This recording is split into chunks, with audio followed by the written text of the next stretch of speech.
Wow, thank you.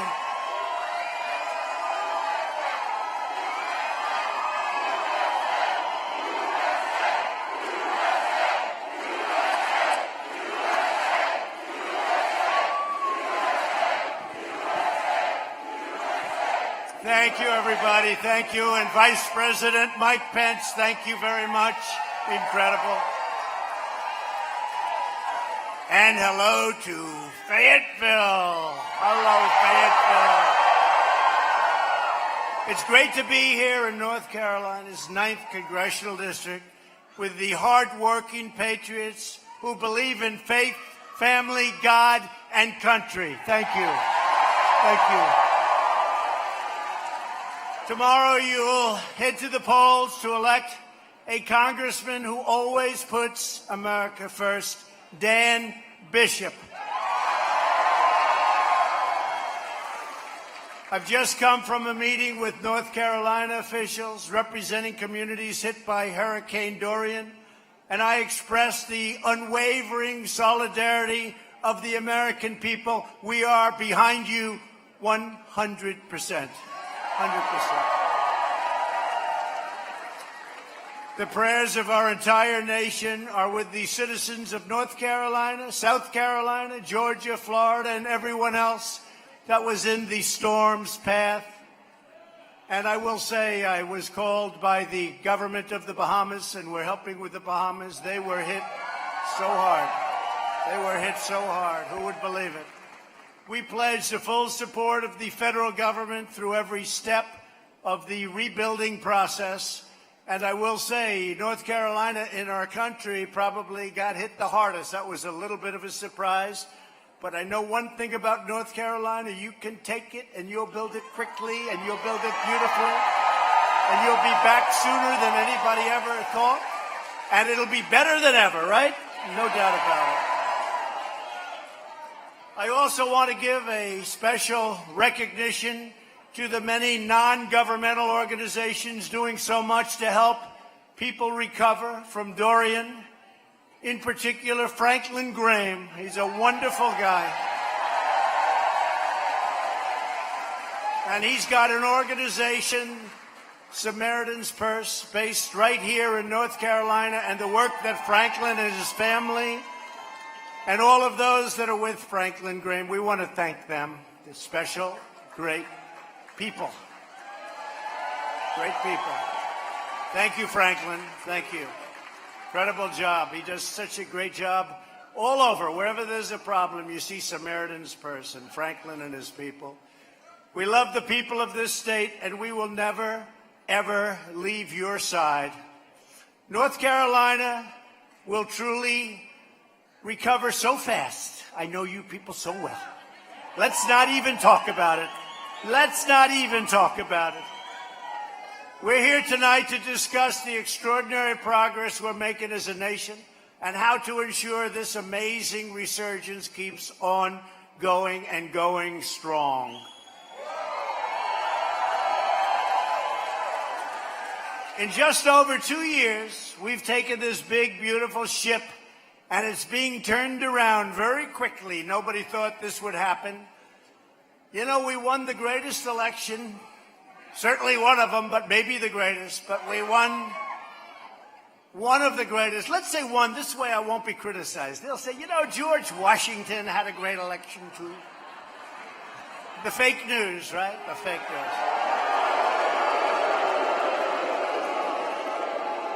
But we won one of the greatest elections in history. And because of that, and you would be in big trouble if we didn't, I can tell you that. You'd be, instead of going up, we were heading in the wrong direction. We have the #1 economy anywhere in the world. And every time I meet a foreign leader, almost every time, they say, congratulations on what you've done with the economy. I said, I didn't do it. I just set a certain path. The people of the United States did it. #1 anywhere in the world. And they tried to do the recession thing. You know, they tried the Russia thing. That didn't work. They tried many other things. I always say the media, and their partner, the Democrats.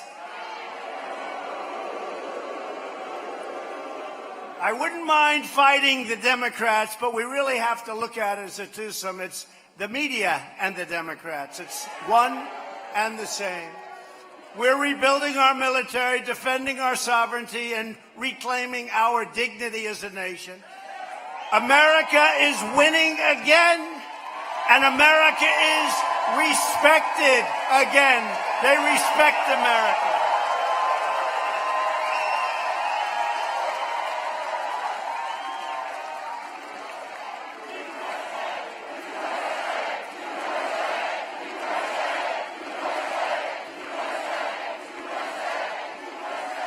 By the way, I have about like 10 women in the front row, and you come from North Carolina, and they travel all over the place. Hold up your hands. These are great women. I see them so much. And I must say, they have other things to do. They look rich as hell to me. I don't know. How many is this? How many rallies have you come to? They can't count it. They said all of them except for 2. That's a lot of rallies. And it all emanates from this area. That's so great. Well, at least you won't have to travel so far for this one, right? Thank you very much for being here. We really appreciate it. Well, we appreciate it. We appreciate it. Thank you. Really incredible people. But you know, we've created 6 million new jobs since Election Day. And I couldn't say that in my initial rallies because nobody would have believed it. 6 million new jobs. More Americans are working today than ever before in the history of our country. Almost 160 million Americans. Nobody would have thought that was possible. We wouldn't have been able to say it, actually. We've now had 13 straight months of wage gains of at least 3%, so that people that work so hard, you remember I used to say during the rallies, before we won, people worked 2 jobs, 3 jobs, and they made less money than they made 21 years before. And now wages are going up, the economy is doing great, and jobs have never been better. So importantly, more than 7 million Americans have been lifted off of food stamps. Nearly 600,000 Americans entered the labor force last month alone. Think of that. And the unemployment rate for African Americans just reached another brand new, yesterday, all-time low in the history of our country.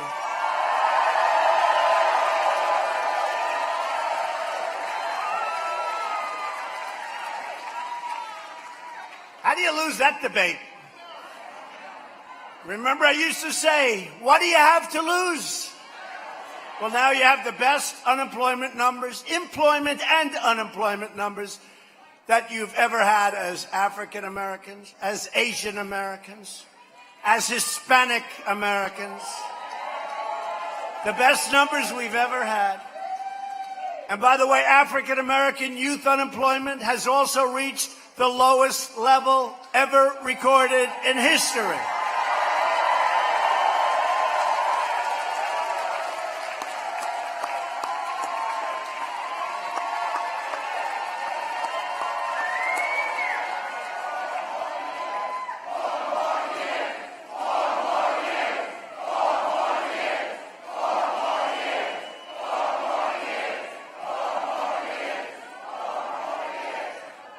And the labor force participation rate for women is at the highest level now in 15 years, and soon will be 35 years, and soon, I promise, will probably end up being better than ever. I can tell you the unemployment numbers for women are the best they've been now in 72 years.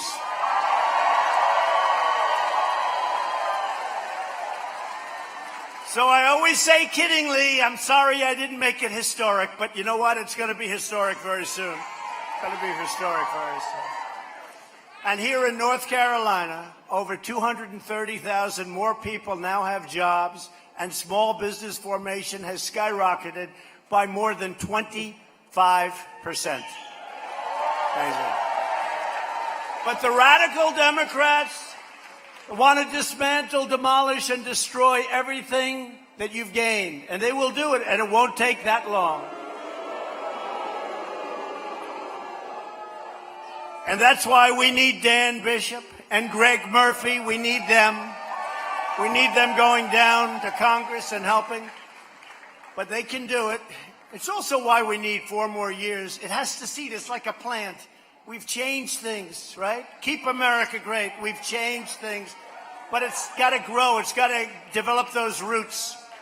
And once it does, it's going to be very hard for them to destroy what we've done. Very hard.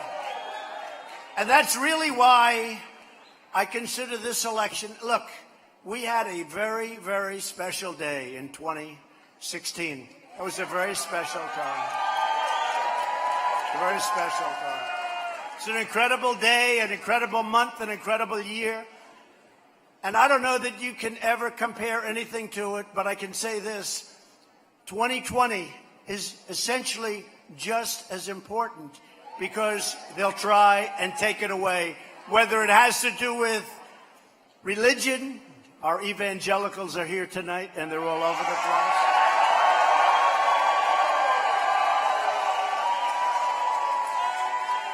And what we've done for them and for religion is so important. You know, the other side, I don't think they're big believers. They're not big believers in religion, that I can tell you. You listen to some of them. They're trying to put out little statements. They're not working too well. Those statements are a little bit sort of not too good, huh? What is the word we want to use here? A little...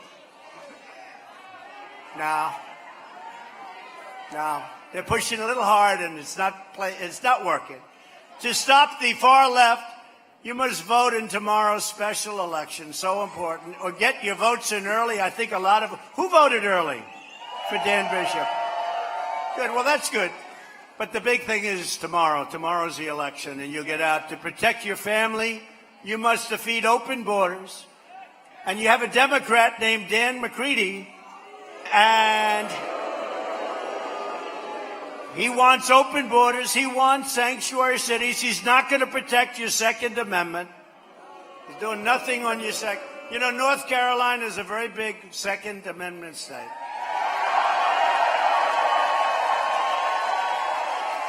And Dan Bishop, Greg Murphy, these guys, they're going to protect your Second Amendment. But one of the biggest issues in this election is, in fact, sanctuary cities. McCready supports sanctuary city policies that force prisons and jails to release criminal aliens directly into your neighborhoods. Get out. Go ahead. Go into the neighborhood. What's your neighborhood? Where do you live? What? Rutherford County. Okay. So, how do you feel about having them release hardened, horrible criminals into Rutherford County? I don't think so. But your whole state, it's honestly, can I be honest? It's crazy what's happening. This whole thing with sanctuary cities. And you go to California, which is so many sanctuary cities, they don't know what's happening out there. You have people that want to get rid of those sanctuary cities. They just aren't able to do it with the people that get elected. A lot of illegal voting going on out there, by the way. A lot of illegal voting. In August, McCready said it was, quote, the right call to set illegal alien criminals loose in the great state, I'm using the words great state, he doesn't, of North Carolina. With the support and encouragement of McCready, sanctuary jurisdictions in North Carolina have released thousands of dangerous criminal aliens into your communities. And you see it. You see it. The charges against these freed criminals include sexual assault, robbery, drug crimes, kidnapping, and homicide, murder.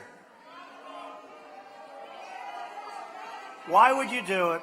Why would you do it? What is it? Explain it. Just recently, Mecklenburg County set free an illegal alien charged with first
Hello, North Carolina. Hello, Fayetteville. Hello, 9th District of North Carolina.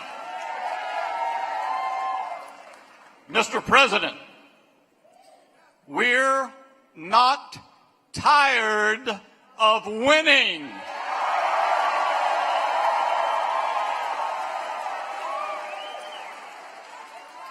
We want to keep on winning. And tomorrow, Tuesday, September 10, 2019, we're going to win the 9th District of North Carolina.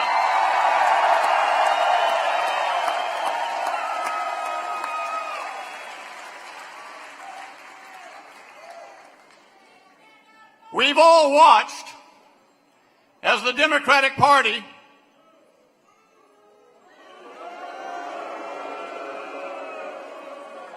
the Socialist Democrat Party seeks the president's destruction every day. We've seen a dishonest media.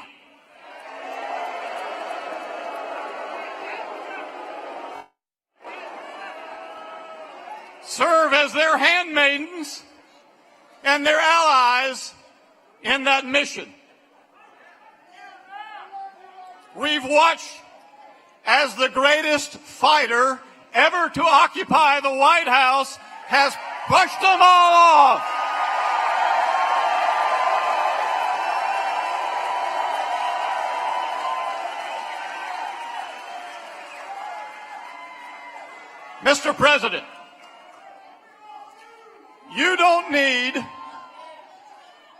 Mr. President, you don't need North Carolina, the 9th District. You got someone? All right. Got someone heated over here. Give them some space. A doctor in the house, please. Doctor, please. Doctor in the house, thank you.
Take your time, please. Take your time.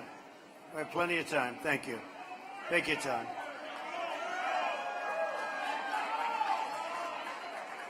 Sorry. Thank you, doctor. Take your time.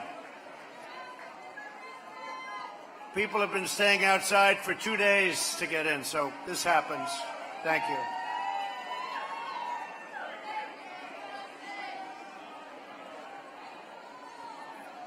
Thank you, doctor.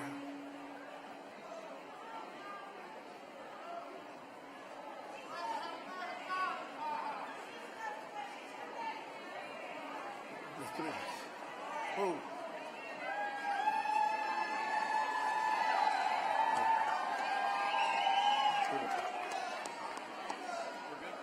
Doing better? Good.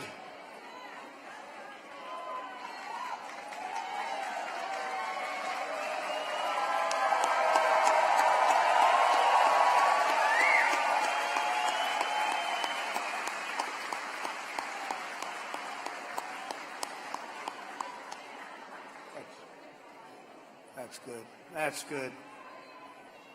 That's great.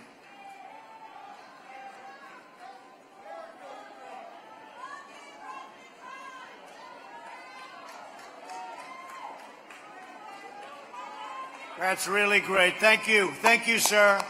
Thank you. That's really great. Thank you very much. I guess Dan's speech wasn't so good. What do you think?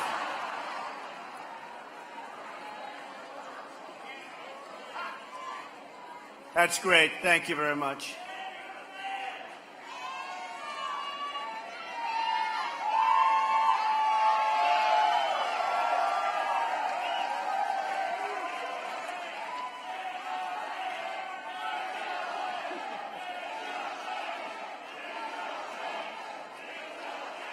Great job. Thank you, doctor. Thank you, everybody. Thank you, law enforcement. Thank you very much. Thank you.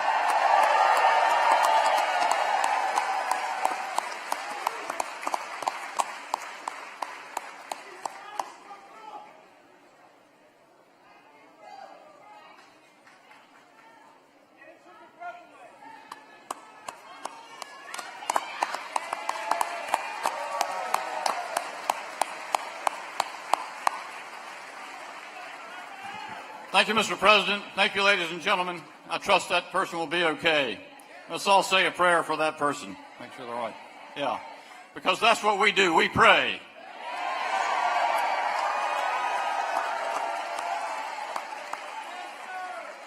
And I share your values. I'm not ashamed of your values. I'm going to defend your values in Washington, D.C.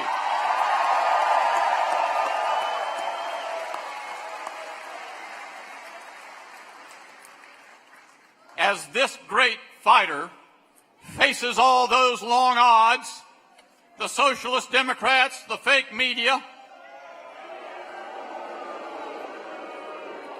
the last thing he needs is for the 9th District to send him another Nancy Pelosi clone.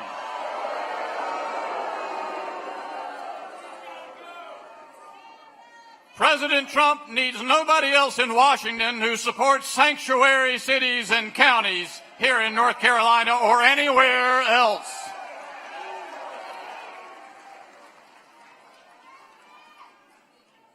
What's going to happen tomorrow on Tuesday, September 10, is the 9th District is going to send a congressman with backbone who can stand up to the smears and the lies of the lying fake news media and support the President of the United States as he keeps America great.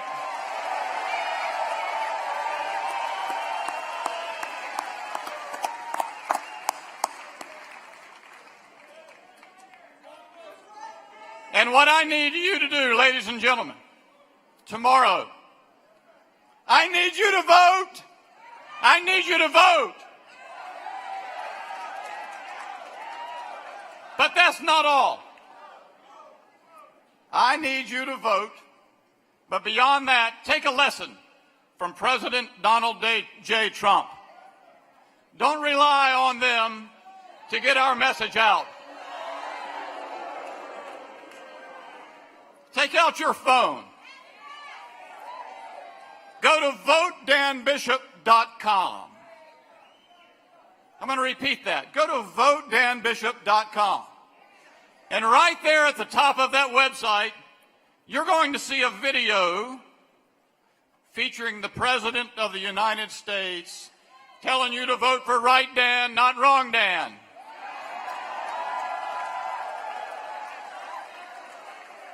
And right below that video, that little frame, you're going to see three buttons to share that video.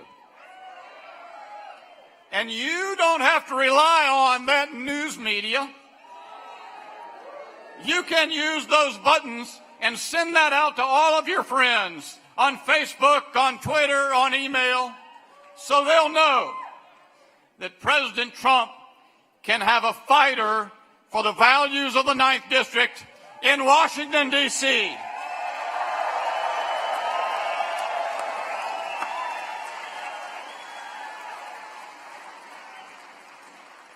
Tomorrow's our chance. Let's tell them. Let's show them. Go out and vote for right Dan. Vote for Dan Bishop tomorrow, September 10. Thank you, ladies and gentlemen. Thank you, President Trump.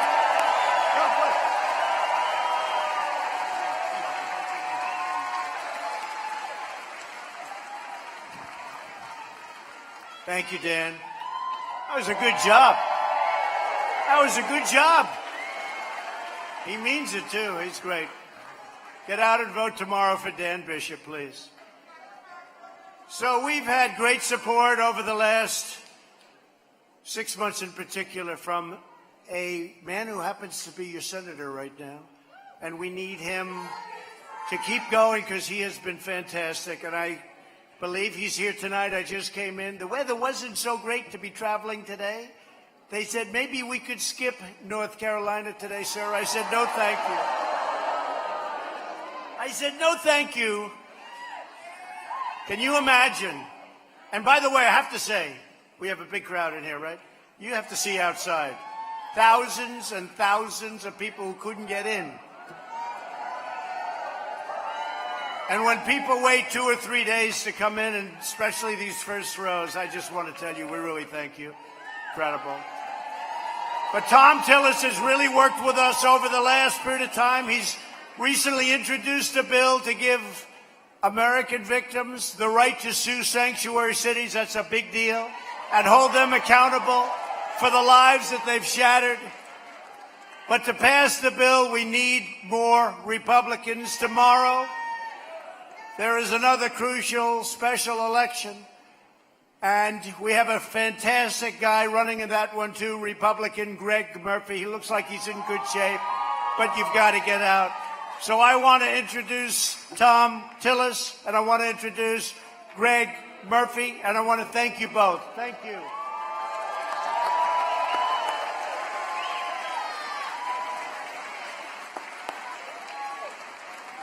Thank you, Tom, and thank you, Greg.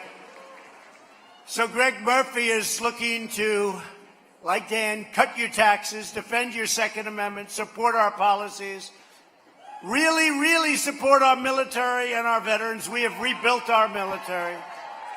Greg Murphy, come on up for a second here. Greg Murphy, come up. Come up, Greg. Come on up, Greg.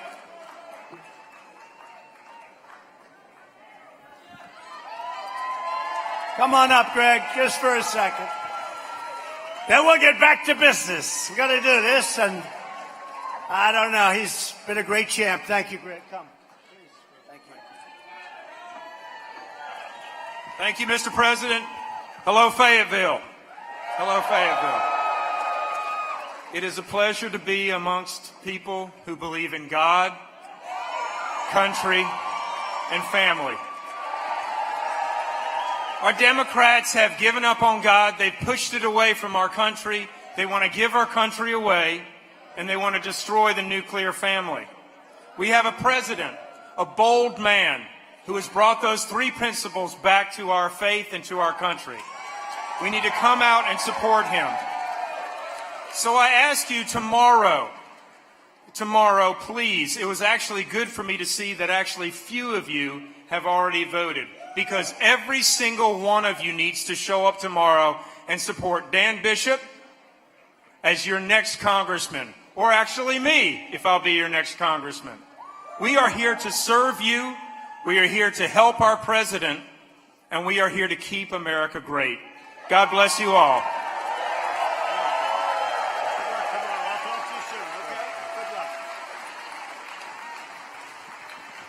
Good luck tomorrow, Greg. Get out there and vote for those two guys. They're terrific. We're thrilled to be joined tonight by many more terrific Republican leaders. A man who's really been stepping up to the front. He defended Justice Kavanaugh when he was treated so badly. I've never seen anything like the treatment that Justice Kavanaugh received. And everybody respects him, and everybody likes him, and I like him, and we used to fight like hell, right? But we don't fight anymore. We like each other a lot, and he's a special man, and he's become a special friend. Senator Lindsey Graham.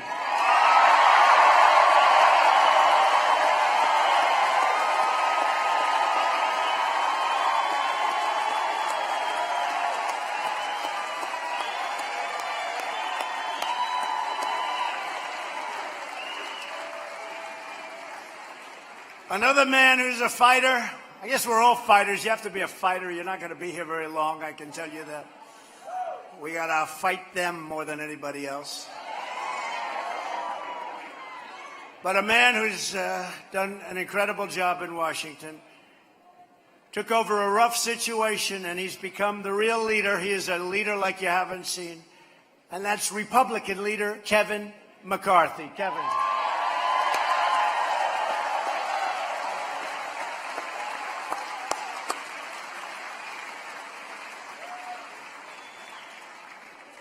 Kevin's working so hard for so many different people. He wants to see Dan and Greg win so badly. Thank you for being here. Appreciate it, leader. Representative David Roser. David, thank you. David Roser. He's done a fantastic job. Our Lieutenant Governor, who is going to be, I think, a highly competitive candidate for a very important race, Dan Forrest. Thank you, Dan.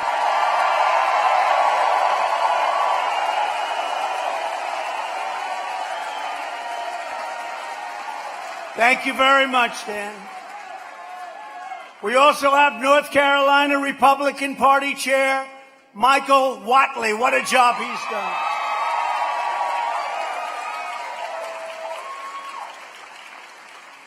And we have a man from North Carolina who loves his state. He fights so hard, he doesn't know what it is not to fight. You know who I'm talking about? They got it, Mark. They're all screaming, Mark Meadows. That's right.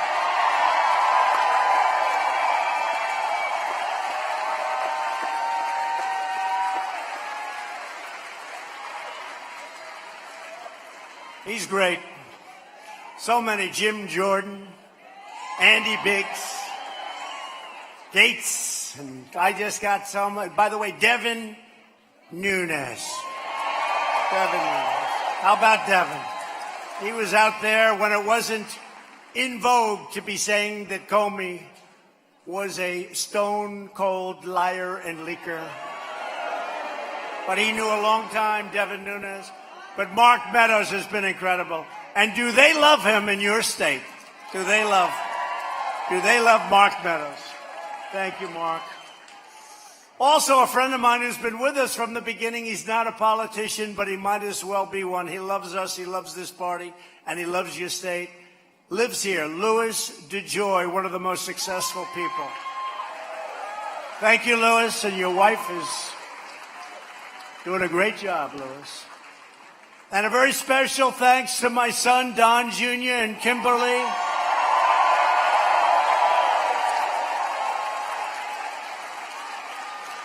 Great job. Did Don Jr. give a good speech? I heard that. They all said he was on fire. Well, he's fighting. He loves this country. My son loves this country. My family loves this country. And you know, two people from your state that the First Lady, before she was First Lady, she said, you know, there are two people that are unbelievable. You got to watch them. I said, I'm not interested. I'm too busy. No, you have to watch them. I've never seen, they're so great. They're so smart. They love the country. They love you. Diamond and Silk.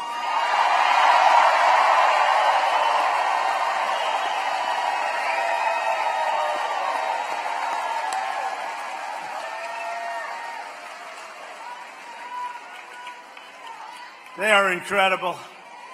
Incredible people. Thank you very much. Thank you. What a job. And they're doing very well, I have to tell you that. Our shared Republican agenda is pro-worker, pro-jobs, pro-family, pro-growth, and 100% pro-American.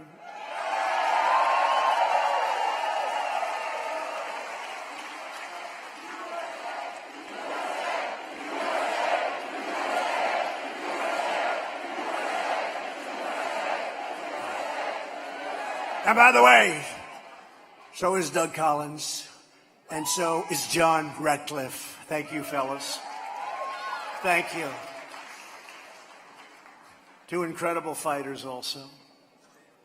For decades, our leaders put global interests and special interests ahead of your interests. You know that better than anybody, and this state knows it better than anybody. They traded away your factories, sold your future, squandered your tax dollars, sacrificed your security, and bogged us down in one foreign debacle after another. But all of that has changed. We're respected again. They're all saying, oh, gee, I hope he doesn't do this or that. They've taken advantage of us for years. And I have to say, sadly, in many cases, it's our allies that took the greatest advantage of this country. But now you finally have a president who understands that I'm not supposed to be the president of the world. I'm supposed to be the president of the United States of America.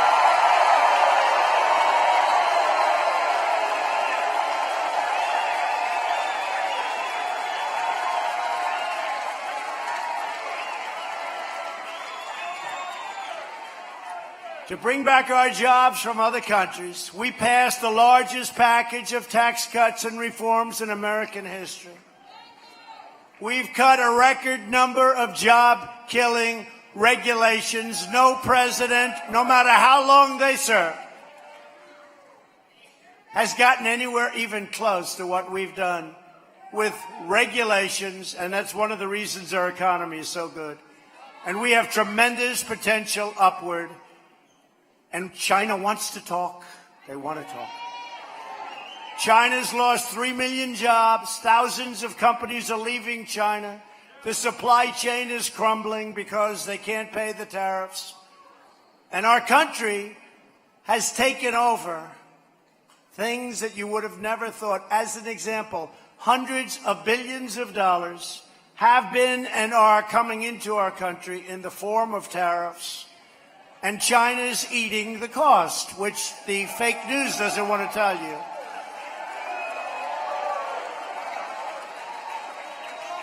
And out of the tens of billions of dollars that we've taken in, because of the fact that our great American patriot farmers have been targeted by China, they've been targeted because they know the farmers, like Trump, I love the farmers, so they targeted the farmers.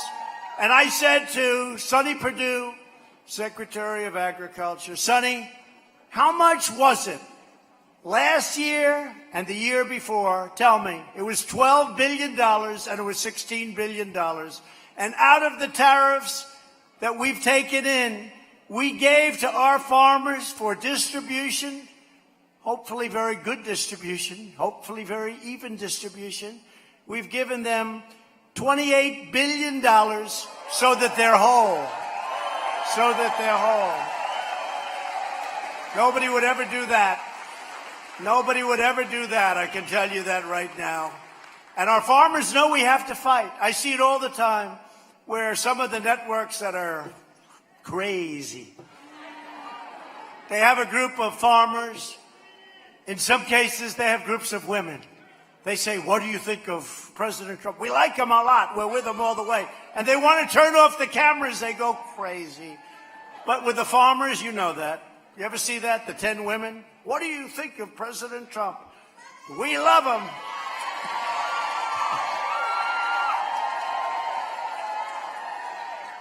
Well, would I like to put you on television? I'll tell you right now. And they can't turn off those cameras fast enough. But they say it to the farmers. You voted for President Trump. Are you happy? And every one of them said, he did things that nobody has ever done before. Who would think of getting $12 billion plus $16 billion, $28 billion because they've been targeted? That's the amount. I asked Sonny, I said, Sonny, what's the amount they took out of our farmers? It was $16 billion in the year before 12. And I said, Sonny, we got to make that up. And we made it up. Who would do that? Nobody would do that. First of all, nobody else ever had tens of billions of dollars pouring in from China because it's always been the other way around. China has taken advantage of our country for decades. Decades. And I guarantee you one thing, none of these Democrats, whether it's Pocahontas or Sleepy Joe, none of them would be able to do a thing about it.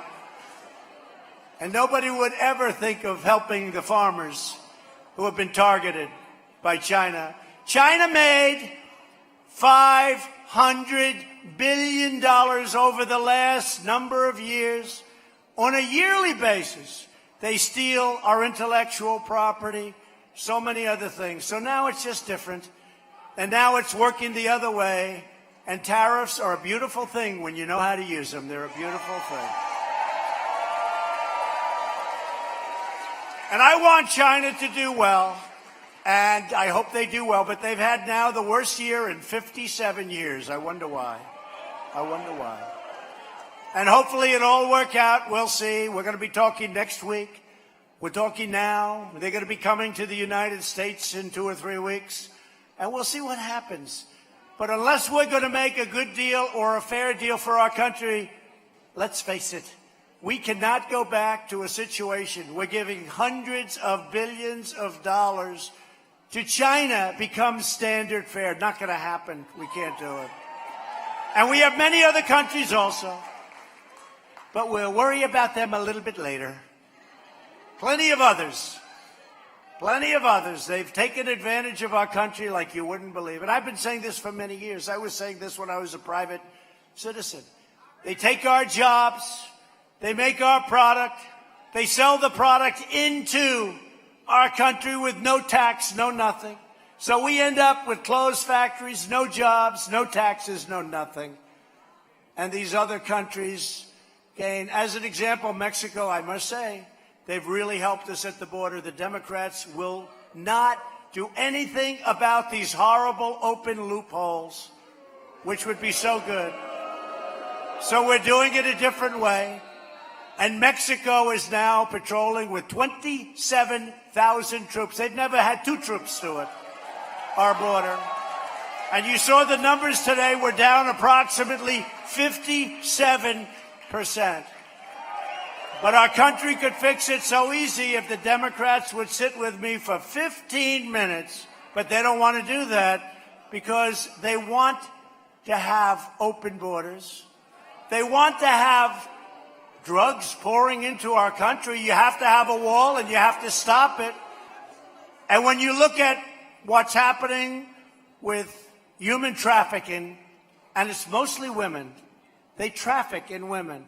And they pour through our borders. Well, every inch of wall that we put up is vital. And we're putting up miles and miles. And we intend by next year, at the end of the year, to have anywhere between 400 and 500 miles of wall built. And this is serious wall. This is the real deal. Serious wall.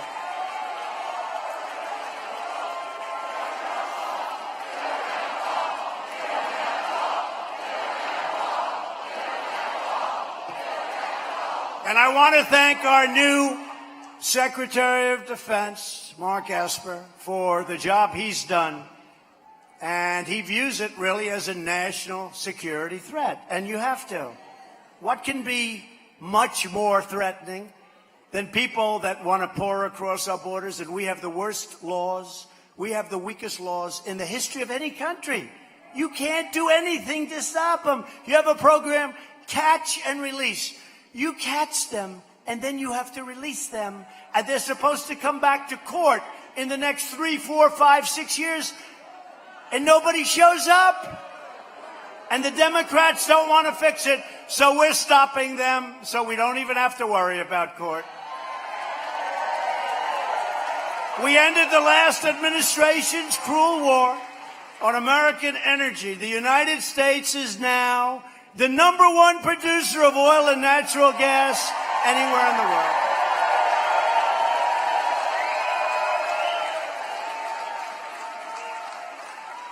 And for all of these crazy people, but they're not so crazy, they know what they're doing. They talk about Russia, Russia, Russia. Russia's not too happy about that. Their primary source of income is oil and gas.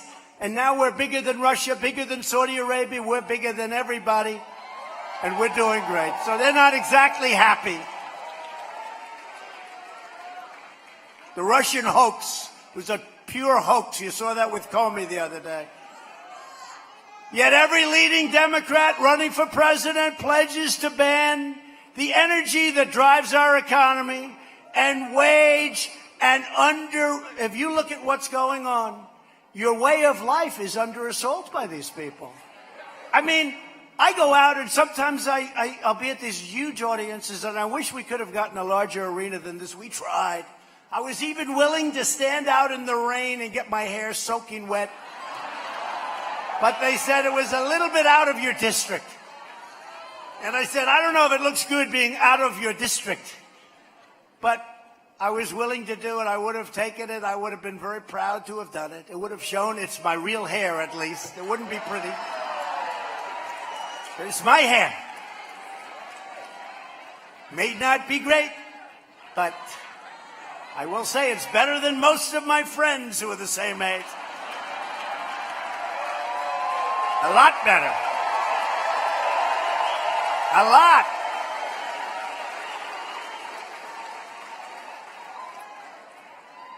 But I do, we had a different location, as you all know. And we said, let's do this one, it's bigger.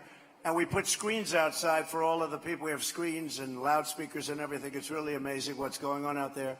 But after years of building up other countries, we are finally building up our country. That's the bottom line.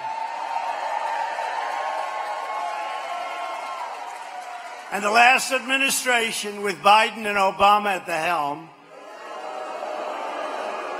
they tried to ram through one of the worst trade deals ever negotiated, the Trans-Pacific Partnership. You could have kissed many of your industries goodbye. TPP would have gutted the American auto industry. It would have been even worse than NAFTA. And we know how bad NAFTA was. All you have to do is, even to this day, look around at all those empty plants where people move down and companies move down to Mexico. Not under the USMCA. We got to get Nancy Pelosi to put it up for a vote, make it bipartisan. She'll have tremendous Democrat support. The farmers want it, the unions want it, the manufacturers want it. And by the way, 600,000 manufacturing jobs in this country. Remember, you would need a magic wand. You can't do that anymore. Well, we did it. But we've got to get USMCA put up for a vote by the Democrats.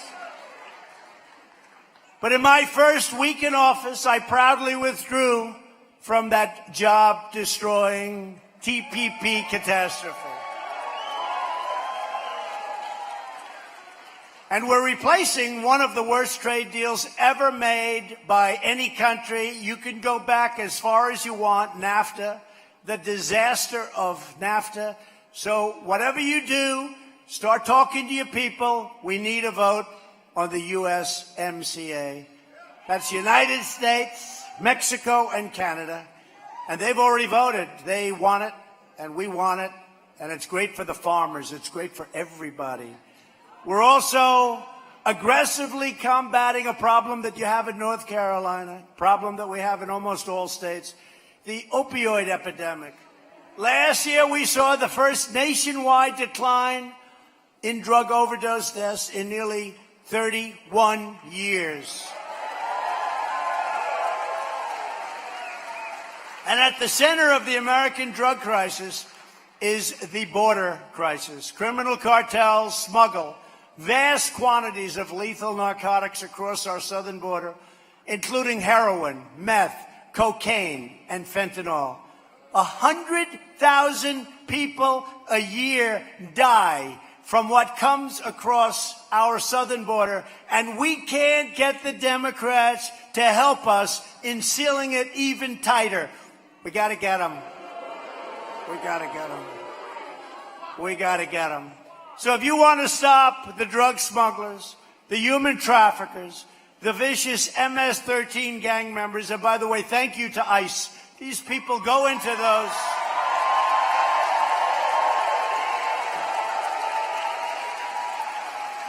They go into those nests. We call them nests. These are vicious, vicious people. We go into the nest with our ICE people, and, you know, for them, it's another day at the office. There aren't too many people in this room that want to do it for a living. Let me see. That guy could. Maybe him. Maybe her. Right? Maybe her. But it's a rough job, and they get so little praise for the job they do. So dangerous. These are many killers in those gangs. And we're taking them out of our country by the thousands. MS-13. And as you know, Democrats even want to give free health care to illegal immigrants. As long as I'm your president, I will never, ever let Democrats take away your health care and give it away free to people that have entered our country illegally. We can't do that. A tremendous incentive to come in. Democrats also want to bring in unlimited numbers of foreign refugees from overseas, all at the expense of supporting their own communities. Republicans, no matter what you do, where you are, we want people to obey our laws. We want people that are going to help our country. The Democrat Party has never been farther outside of the mainstream. Every major Democrat running for president supports a massive government takeover of health care that would raid Medicare, force private doctors out of medicine, and lead to the rationing of life-saving treatments. And you know, they're going to take away your private health care, your private insurance. 180 million people will lose with what they want to do. It's a disaster. You know, it's like, did you ever really sort of feel where you don't even have to treat people nicely? You don't have any choice. You have to vote for me. I can leave right now. I can say, North Carolina, I've had it with you. I'm leaving right now. And you know what? You got to go out and vote. What are you going to do? Put one of these crazy people running our country again? But it's never been so far left. I told the story the other day about a businessman I saw, one of the biggest in the country. You'd probably know his name, one of the biggest. He's hated me for 20 years, and I've hated him also. Okay? Now, they're going to go out tomorrow, breaking news. Donald Trump hates people. You're sort of right about that. I never liked this guy. And I see him in the White House. And I say, what are you doing here? And he goes, Mr. President. See, now he calls me Mr. President. He used to call me something else. Mr. President, I'm fighting for your victory. I said, you got to be kidding. He goes, honestly, you're doing a great job. But also, if this radical left gets in, they're going to take away everything and they're going to destroy our country. And for the first time, I like this guy.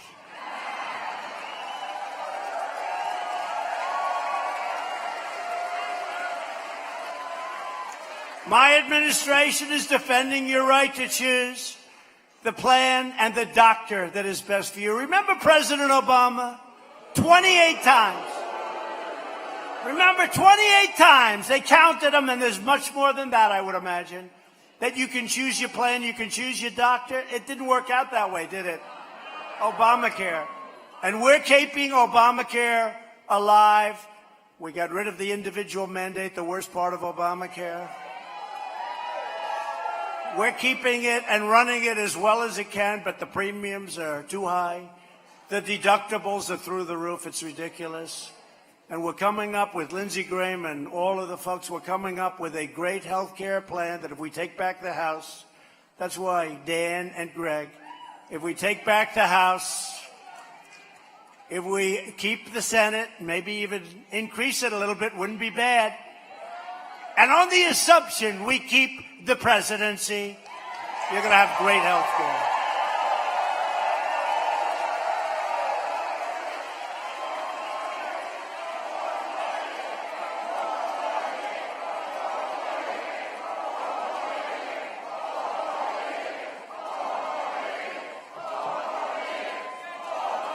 Thank you.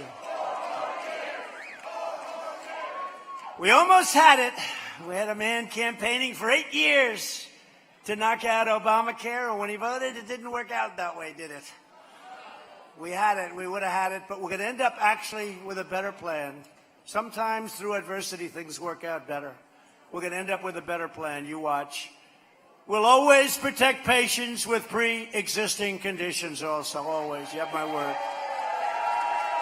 Our ambitious campaign to reduce the price of prescription drugs has produced the largest decline in drug prices in more than 51 years. Virtually every top Democrat also now supports late-term abortion, ripping babies straight from the mother's womb right up to the moment of birth. And if you look at Virginia, the governor of Virginia, he was even talking about, essentially, you would say, an execution. He was talking after the baby is born, the doctor will talk to the mother, and they'll make a decision as to whether or not that baby lives. This is a radical Democrat idea. And that's why I've asked Congress to prohibit extreme late-term abortion, because Republicans believe that every child is a sacred gift from God.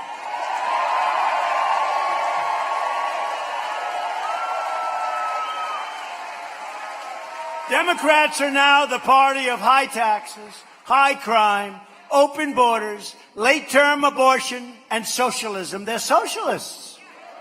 The Republican Party is the party of the American worker, the American family, and the American dream. Every day we're making good on the motto, promises made, promises kept. In fact, we are keeping even more promises by far than we made or than we promised. So many more. So many more. So many more. You know what we did with respect to people that are very sick or terminally ill, right? Right to Try. It's called, I love the name, Right to Try. We have some of the greatest doctors in the world, labs in the world, hospitals in the world, and we have incredible medicine that's prohibited from being used until it gets approval, and sometimes that approval can take many years. And I said, wait a minute, if a person is sick, and they've been trying to get this for 45 years, I said, if a person's sick and maybe terminally ill, why aren't we letting them try this new technology? And so many things are happening. And we did Right to Try, and it wasn't easy, but I was helped by Lindsey and a lot of great people. A lot of great people.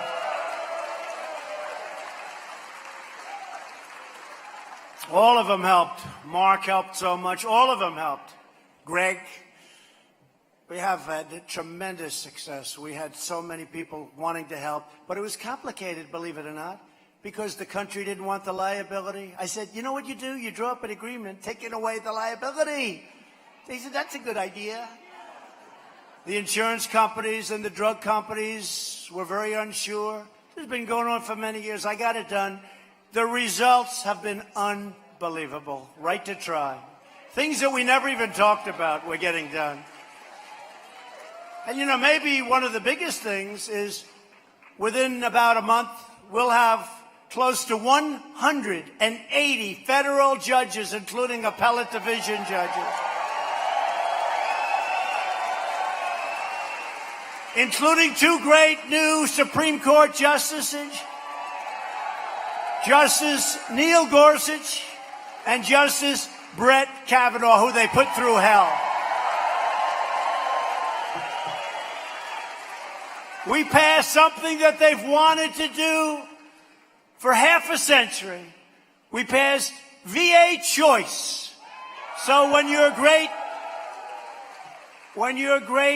and honored veterans are waiting in line for 3 weeks, 4 weeks, 5 days, 10 days, 2 months, they go to a private doctor, we pay for the bill, and they get themselves taken care of instead of dying, which was happening.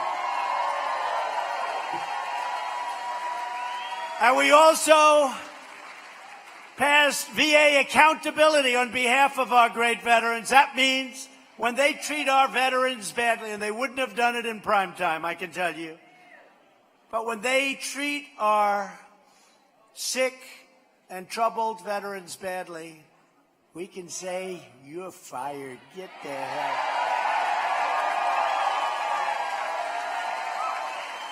It's called VA accountability. That's another one they've been trying. And in all fairness, the unions made it very tough. Civil service made it like almost impossible. Everyone said you'll never get it done. We got it done. I want to thank the Republican Senate. I want to thank some incredible people in the House of Representatives. And Kevin, I want to thank you because that was a great job you did on that one. That was a great job. Thank you. Kevin McCarthy. We've achieved record funding for the U.S. military, $700 billion last year, $716 billion this year, $738 billion. And, you know, I'm a big believer in budgets, but we had no choice. We had to rebuild our military with all that's going on today, with China, with Russia, with radical Islam, with everything that's happening. We had to do something. And, you know, budgets are fine. I love budgets, and we'll get to that. Don't worry about it. But we had to rebuild. Our military was totally depleted. It was totally depleted. And now we have beautiful new F-35s, F-18s, new ships, new missiles, new rockets.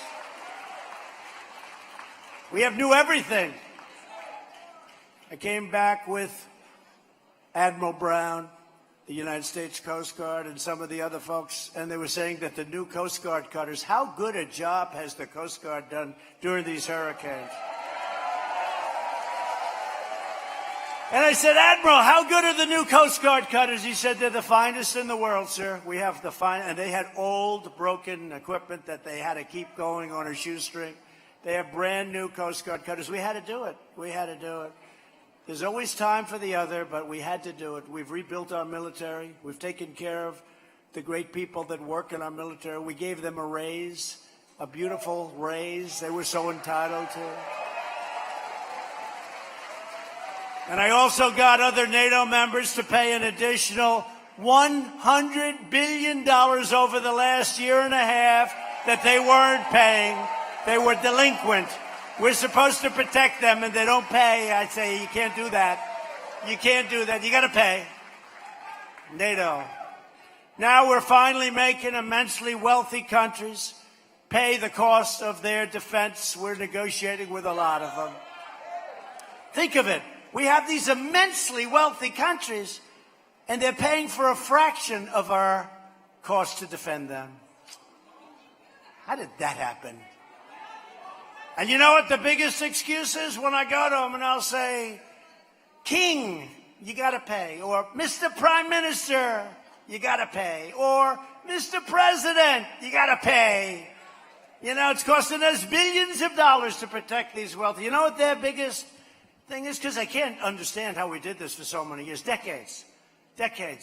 You have been defending all of some, I won't mention names because I don't want to embarrass anybody. I don't want to.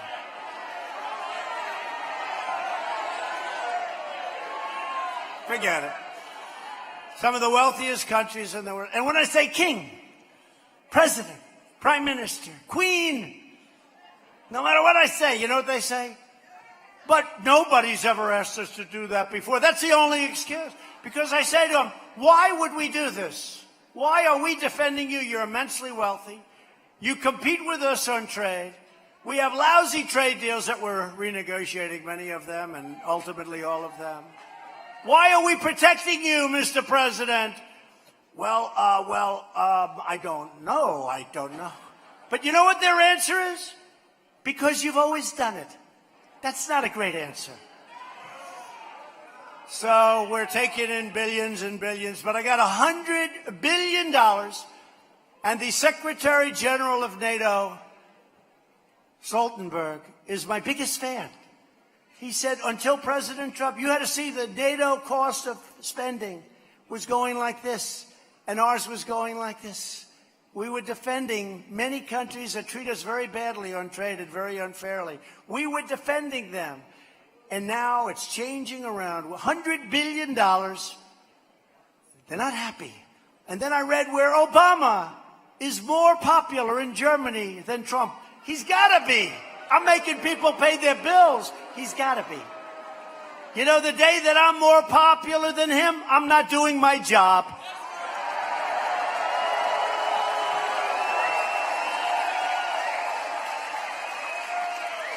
It's a big story.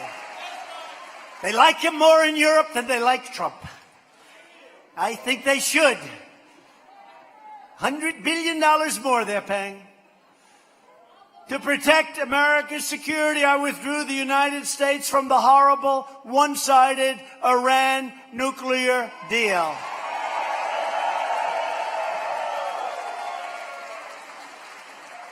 We paid them $150 billion for that piece of work. I withdrew it, and we put sanctions all over the place, and they're a much different country, and let's see what happens. But I can tell you they'd like to get back to business because they're not doing very well. When I came into office, Iran was a real terror. 18 sites of confliction. They were behind every one of them in the Middle East. And who knows, could have been elsewhere. And I said, we're not going to do it. $150 billion President Obama paid, and $1.8 billion in cash. Whoever saw $1 million piled up as a promotion in $100 bills? It's a lot. It's a big. Now take $1 million and make it $1.8 billion in cash. I'm actually more impressed with that number than $150 billion. You want to know the truth? $1.8 billion in cash. Yeah, we got taken to the cleaners, so I terminated the deal. And I recognized Israel's true capital and opened the American embassy in Jerusalem, which every president said they were going to do.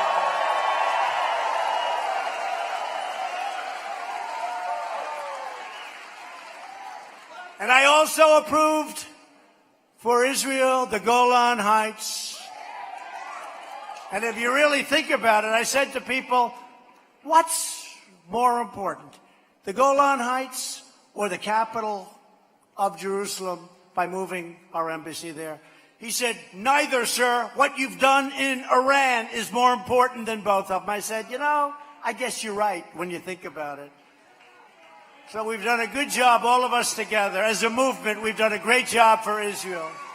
For years, you watched as your politicians apologized for America. Now you have a president who is standing up for America, and we are standing up for the people of North Carolina.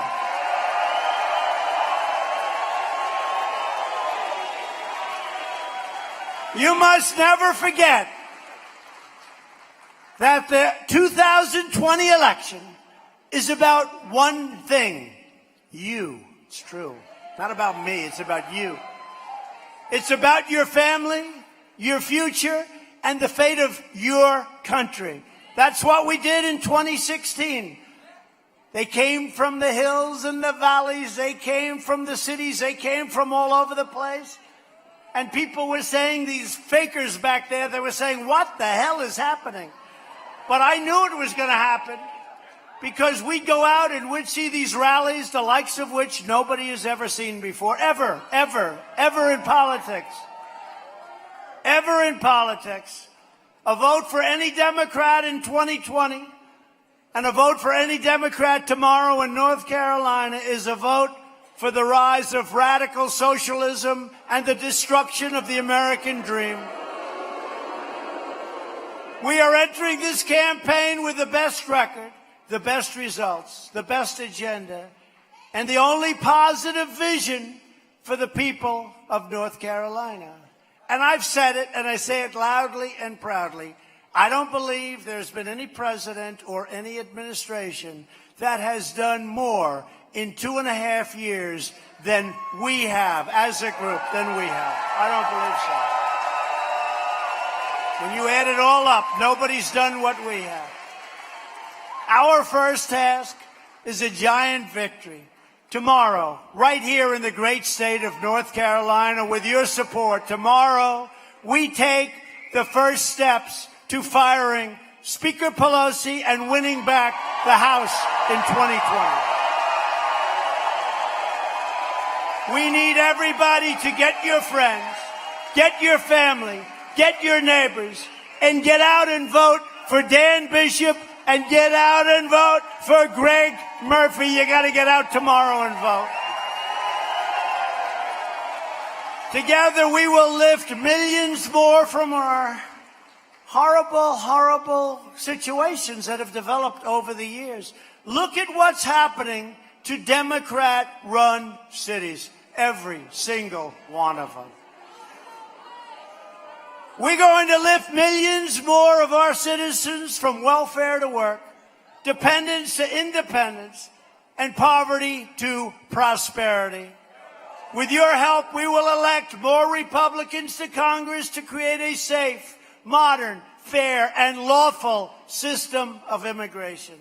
We will enact trade deals that result in more products proudly stamped with the 4 beautiful words, made in the USA. Boom, boom. Made in the USA. If you want made in America, I don't care. What do you like better? Made in America or made in the USA? Go ahead. Wait.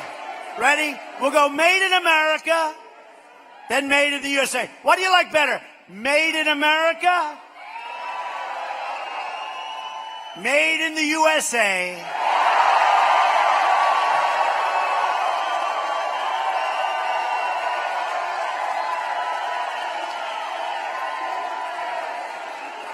Okay.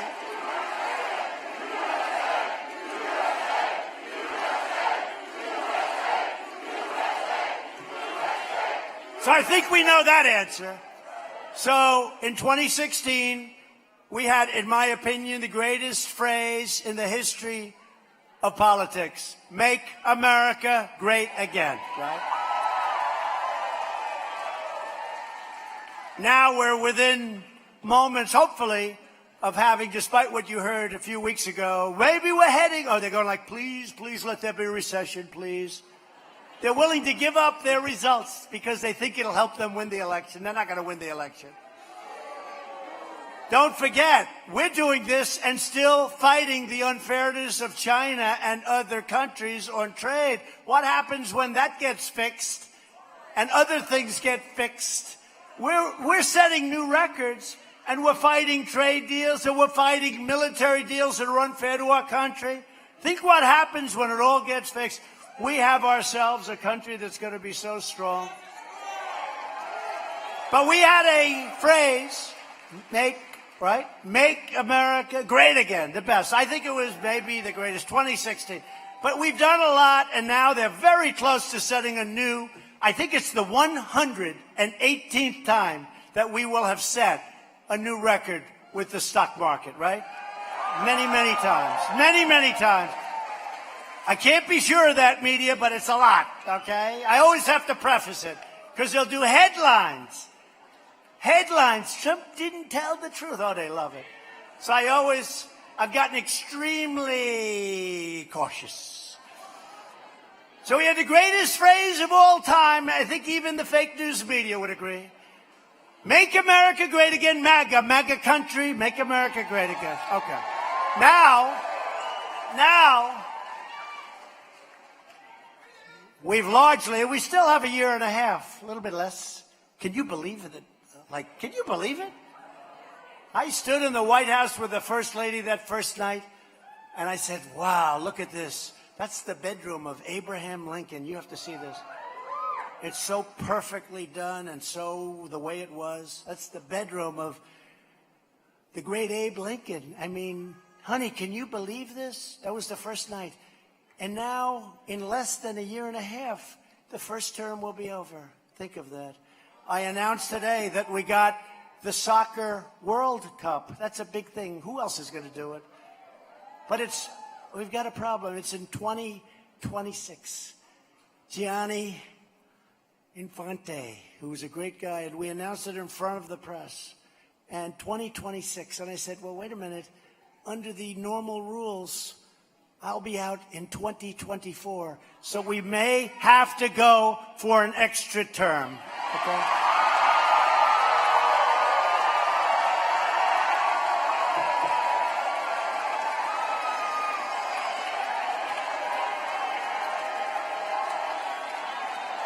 Oh, they're going crazy. They're going crazy. Tomorrow you're going to see headlines. Trump wants an extra term. I told you. He wants an extra. He wants an extra term, ladies and gentlemen. We told you. We told you he's a dictator. We told you. No. I'm only kidding. But we actually have the World Cup. It's the biggest sporting event in the world, and we got it, and that's great. We're working it also with Mexico, Canada, giving them some of the games. We're going to have a great relationship with the World Cup. It's a big deal, really great. Bob Kraft helped me, New England Patriots people. Great. Tom Brady had a pretty good game the other night, right? And how good a coach, whether you like it or not, I know you're North Carolina. But how good a coach, in all fairness, right, is Coach Belichick? How good? How good is he? How good is he? I know you want to be cool, but he's pretty good, right? We have to appreciate genius. We all like genius. But we're going to achieve new breakthroughs in science and medicine, finding new cures for childhood cancer, and ending within 10 years the AIDS epidemic in America. That's shocking to hear that, but we can do that. We're going to do that, definitely. Incredible the strides that we've made. We will defeat the Democrat effort to drive up the cost of houses, cars, health care, and education by liberating Americans from their endless push for job-killing, soul-crushing Washington regulations. As an example, we're trying to get the car companies, going to give them a little bit of extra energy, and they'll be able to build a car that consumers can buy, which will be better than the car they make today, and you'll save $3,500. Think of that. It'll be safer. It'll be better. You're going to save $3,500. It'll be less costly. And we're going to try and get that done. And then they were forcing you to buy light bulbs that cost a fortune. So I signed something a couple of days ago that gives you the right to continue to use the incandescent light. And I don't know about you, much less expensive. I don't know about you, but I don't know. I'm not a vain person. I know I have no vain people, especially these incredible ladies in the front. But I look better under an incandescent light than these crazy lights that are beaming down on. But, you know, somebody told me that, as you know, they're much more expensive bulbs and for what you save. But they said that if a bulb breaks, it's considered almost like a waste site. It's a very big, the bulbs, the new bulbs, they're very dangerous with all of the gases and all. And I said, well, what's the point? What are you saying? Well, we're saying if we continue that production, they can buy whatever they want to buy. But you're going to save a tremendous amount of money, and you're going to have a light that's better. And there is a big danger. In fact, they have labels. Don't break this bulb. What are you going to do? You're going to throw it away? I promise I won't break it on the new one. So you're going to hopefully buy the new ones, but you can buy the old ones too, and you can save a lot of money, and you can even look better. We will defend privacy, free speech, free assembly, religious liberty, and the right to keep and bear arms.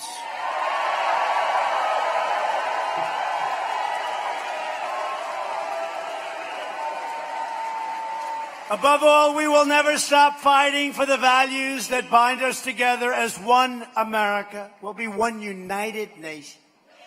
We support, protect, and defend the Constitution of the United States. We stand with the incredible heroes of law enforcement. Thank you, law enforcement. We believe in the dignity of work and the sanctity of life. We believe that faith and family, not government and bureaucracy, are the true American way, like you. We believe that children should be taught to love our country, honor our history, and to always respect our great American flag.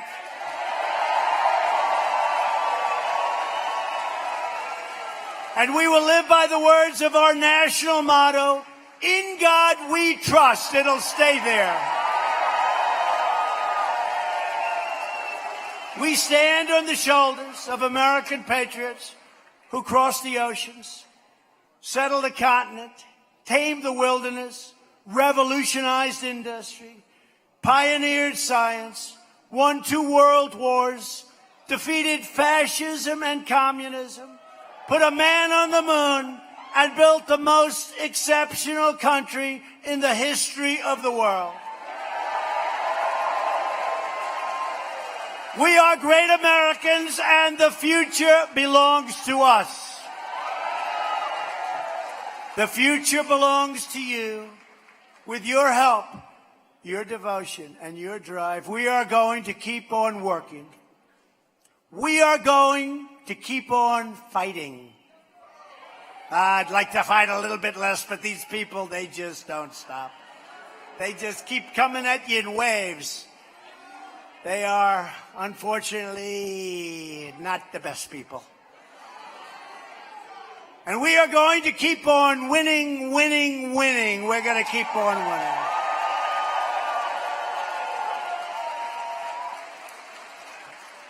We are one movement, one people, one family, and one glorious nation under God.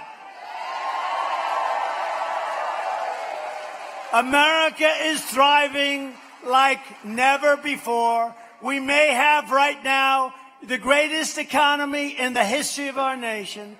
And ladies and gentlemen of North Carolina, the best is yet to come.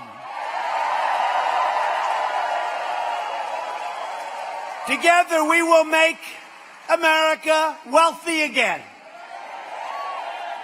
We will make America strong again. We're doing it. We will make America safe again. And we will make America great again. Thank you, everybody. Thank you, North Carolina. Thank you.